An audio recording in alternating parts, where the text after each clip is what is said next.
CM ஆகணும்.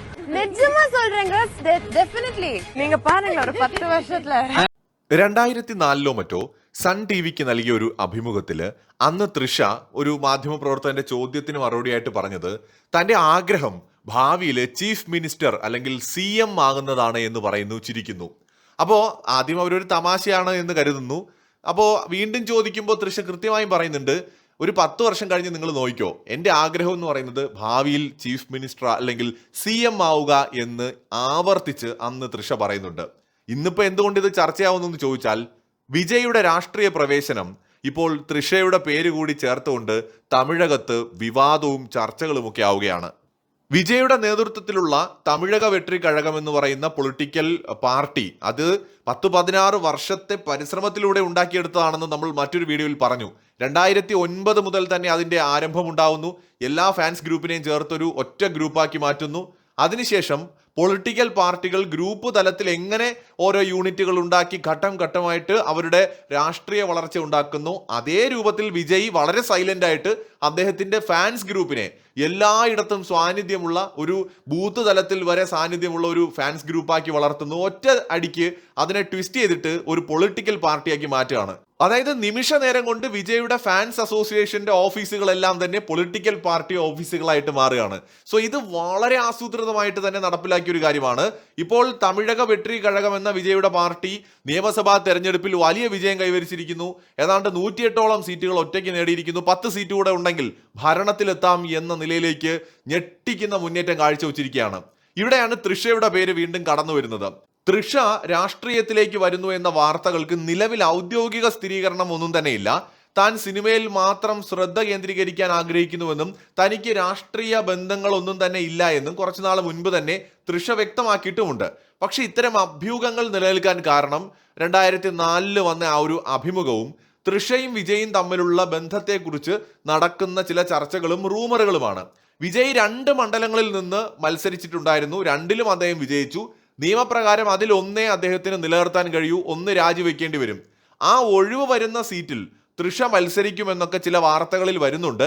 അത് എത്രത്തോളം ശരിയാണെന്ന് നമുക്ക് തൽക്കാലം പറയാൻ പറ്റില്ല. ഒരുപക്ഷെ പൂർണ്ണമായും അടിസ്ഥാനരഹിതമായ അഭ്യൂഹങ്ങൾ മാത്രമായിരിക്കാം.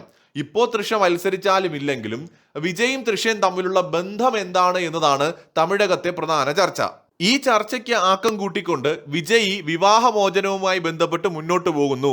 അദ്ദേഹത്തിന്റെ ഭാര്യ സംഗീത സ്വർണലിംഗയുമായിട്ട് വിവാഹമോചനത്തിന് നിയമ നടപടികൾ ആരംഭിച്ചിട്ടുണ്ട് എന്ന റിപ്പോർട്ടുകൾ ഫെബ്രുവരി 2026 മുതൽ പുറത്തു വന്നിട്ടുണ്ട്. സംഗീത വിവാഹമോചന ഹർജി ഫയൽ ചെയ്തതായിട്ടും അതിൽ ഗുരുതരമായിട്ടുള്ള ആരോപണങ്ങൾ ഉൾപ്പെട്ടിട്ടുണ്ട് എന്നും വിവിധ മാധ്യമങ്ങൾ റിപ്പോർട്ട് ചെയ്യുന്നുണ്ട്. ഇതുമായി ബന്ധപ്പെട്ട നിയമപരമായ നടപടികൾ ചെങ്കൽപ്പെട്ട് കുടുംബ കോടതിയുടെ പരിഗണനയിലാണെന്നാണ് സൂചന. വിജയും തൃഷയും തമ്മിലുള്ള ബന്ധവുമായി ബന്ധപ്പെട്ട് ഇരുവരും പ്രണയത്തിലാണെന്നും വിവാഹം കഴിക്കാൻ പോകുന്നു എന്നൊക്കെ പറഞ്ഞുകൊണ്ടുള്ള വാർത്തകൾ സോഷ്യൽ മീഡിയയിലും ഓൺലൈൻ മാധ്യമങ്ങളിലും സജീവമാണെങ്കിലും ഔദ്യോഗികമായ ഒരു സ്ഥിരീകരണവും ഇതുവരെ ഉണ്ടായിട്ടില്ല. വിജയുടെ തിരഞ്ഞെടുപ്പ് വിജയത്തിന് തൃഷ നൽകിയ പരോക്ഷ പിന്തുണയും വിജയുടെ വിവാഹമോചന വാർത്തകൾക്ക് ശേഷമുള്ള 2 പേരുടെയും കൂടിക്കാഴ്ചകളും അഭ്യൂഹങ്ങൾക്ക് ആക്കം കൂട്ടിയിട്ടുണ്ട്. ഇത് വെറും ഒരു ഗോസിപ്പ് മാത്രമാണോ അതോ ജയലളിത MGR മോഡൽ ഒരു റിലേഷൻ ആണോ എന്നും തമിഴകത്ത് ചർച്ചകൾ നടക്കുന്നുണ്ട്. തമിഴ്നാട്ടിൽ ഏറെ വിവാദങ്ങൾക്കും ചർച്ചകൾക്കും വഴിവെച്ച ഒരു റിലേഷനായിരുന്നു മുൻ മുഖ്യമന്ത്രി ആയിട്ടുള്ള MGRഉം മുൻ മുഖ്യമന്ത്രിയായ ജയലളിതയും തമ്മിലുള്ള ബന്ധമെന്ന് പറയുന്നത്. ഈ 2 പേരും തമ്മിലുള്ള റിലേഷനുമായിട്ടാണ് വിജയ് തൃഷ കൂട്ടുകെട്ടിനെ പലരും താരതമ്യം ചെയ്യുന്നത്.